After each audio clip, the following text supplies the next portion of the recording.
이번에는 2강 현대 청소년과 그리고 청소년 학에 대해서 좀 알아볼 건데요.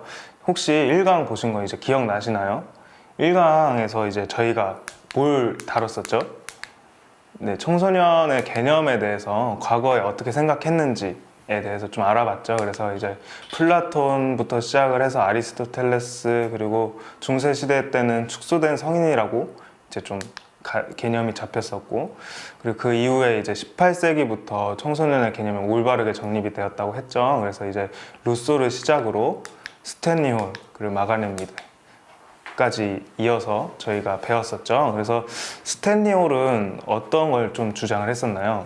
기억나시나요? 네. 진화론자 찰스 다윈의 영향을 많이 받다 보니 이제 생리학적 요소로 좀 생리학적 측면에서 좀 청소년을 많이 봤었고요. 그래서 그거와는 다르게 마가렛 미드는 사회문화적 특징, 사모아섬 기억나시죠? 재밌었죠? 그때 1화를. 그 1화에서 보면 알 수 있다시피 청소년은 사회문화적으로 좀 청소년을 바라보았습니다.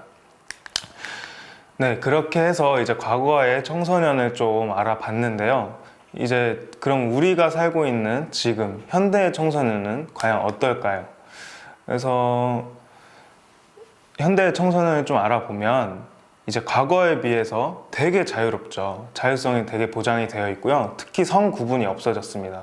그래서 옛날에는 저희 부모님 세대 때도 여자들은 학업을 이어가기가 되게 어려웠어요. 그런데 요즘은 여자 남자 상관없이 다 높은 학력을 가지고 있고, 여자가 하는 일을 남자가 할 수도 있고 남자가 하는 일을 여자가 할 수도 있죠. 그래서 되게 자율성이 보장이 되었고요.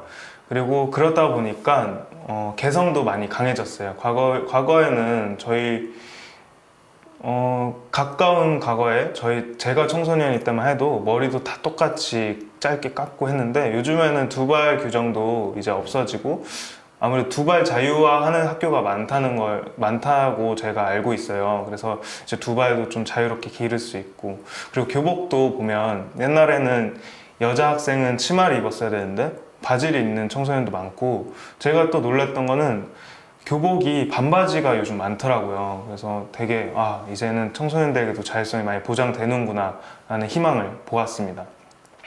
그리고 이제 정보화 시대라고 많이 불리죠. 이제 스마트폰 시대라고도 하는데, 이런 시대에서 수많은 정보를 쉽고 편리하게 접하다 보니까 예전 청소년에 비해서 직접 능력이 되게 높아졌어요.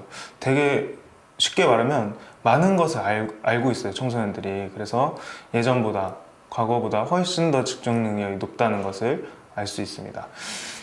그리고 이제 핵가족화 현상이 좀 많이 일어나는데요. 이제는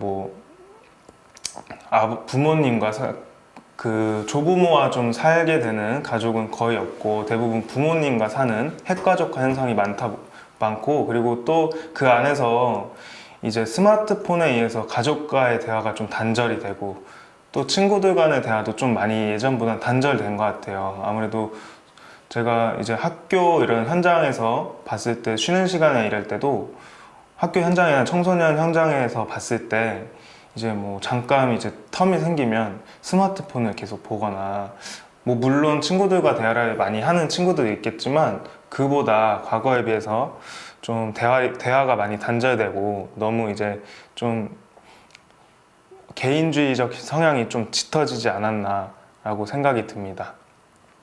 네, 그래서 현대 청소년은 좀 자율성이 많지만 약간 좀 예전보다는 집단적보다는 개인주의적 성향을 좀 보이고 있다는 이제 특징이 있습니다.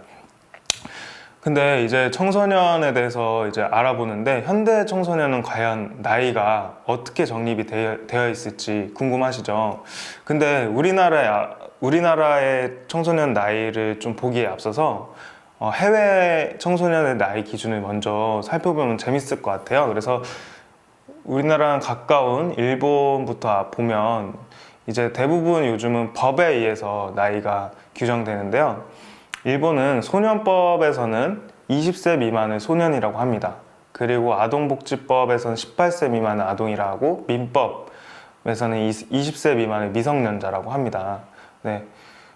이따가 우리나라에 보시면 아시겠지만 우리나라 민법에서 19세 미만의 19세 미만을 미성년자로 하는데요. 일본은 그거에 비해 한 살이 더 높죠. 그리고 이제 중국을 보면 민법에서 만 18세 미만을 미성년자라고 합니다. 그래서 오히려 또 우리나라 일본과는 다르게 우리나라에 비해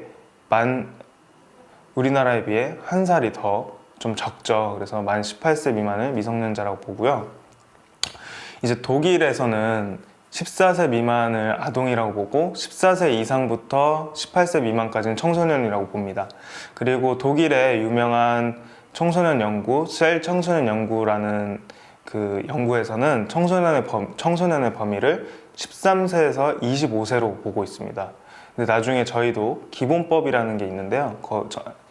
나중에 우리나라에도 청소년 기본법이라는 게 있는데요. 거기서는 이제 저희도 만 9세부터 만 24세까지를 청소년으로 규정하고 있습니다. 이따가 보시면 될 것 같아요. 그리고 미국은 대부분의 주마다 약간씩 다르긴 한데 대부분의 주에서 18세 미만의 미성년자라고 보고 있습니다. 그래서 우리나라랑 좀 비슷하고요. 그리고 청소년의 비행 연령 대상이라는 것도 있어요. 그래서 10세에서 17세를 청소년 비행 연령 대상으로 보고 있습니다. 그리고 이제 전 세계적으로 이제 좀 기준이 되는 유엔이 기준하는 이제 청소년은 15세에서 24세를 청소년으로 보고 있습니다.